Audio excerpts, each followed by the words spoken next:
പെരിന്തൽമണ്ണ അരക്കുപറമ്പിൽ വാക്കുതർക്കം മൂർച്ഛിച്ചതിനെ തുടർന്ന് ഭർത്താവ് മണ്ണെണ്ണയൊഴിച്ച് തീ കൊളുത്തിയ യുവതി ചികിത്സയിലിരിക്കെ മരണത്തിനു കീഴടങ്ങി. കുന്നംകുളം സ്വദേശിനി ഷഹന എന്ന 25-കാരിയാണ് കോഴിക്കോട് മെഡിക്കൽ കോളേജിൽ ചികിത്സയിലിരിക്കെ മരിച്ചത്. സംഭവത്തിൽ ഭർത്താവ് അരക്കുപറമ്പ് ഇബ്രാഹിംപടി സ്വദേശി ചേരിക്കല്ലൻ മുൻഷാദ് എന്ന 31-കാരനെ പോലീസ് അറസ്റ്റ് ചെയ്തു. മുൻഷാദിന് ഷഹനയെ സംശയമായിരുന്നെന്നും ഇതാണ് കൊലപാതകത്തിലേക്ക് നയിച്ചതെന്നും പോലീസ് പറയുന്നു. 75% തീപ്പൊള്ളലേറ്റ് ഗുരുതരാവസ്ഥയിലായിരുന്ന ഷഹന ചൊവ്വാഴ്ച രാവിലെയാണ് മരിച്ചത്. ഓട്ടോ ഡ്രൈവറാണ് ഷഹനയുടെ ഭർത്താവ് മുൻഷാദ്.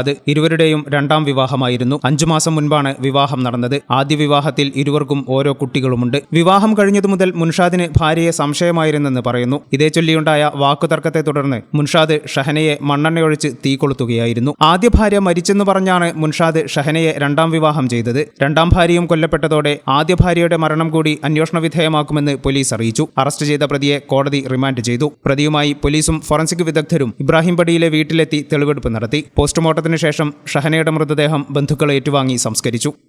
ഈ ചാനൽ ന്യൂസ് പെരിന്തൽമണ്ണ. 15 വർഷങ്ങളായി ഈ തിളക്കം നമ്മെ ഭ്രമിപ്പിക്കുന്നു. 15 വർഷങ്ങളായി ഈ വ്യത്യസ്തത നമുക്ക് ആത്മവിശ്വാസം നൽകുന്നു. 15 വർഷങ്ങളായി നമ്മുടെ ആഘോഷങ്ങളിൽ ഈ പാരമ്പര്യവും പങ്കാളികളാണ്.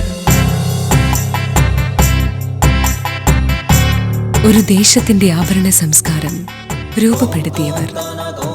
ഞങ്ങളെപ്പറ്റി നിങ്ങൾക്കല്ലേ കൂടുതൽ അറിയുന്നത്? പരിശുദ്ധിയുടെ സുവർണ പാരമ്പര്യം. Hayath golden diamonds, Valanchery.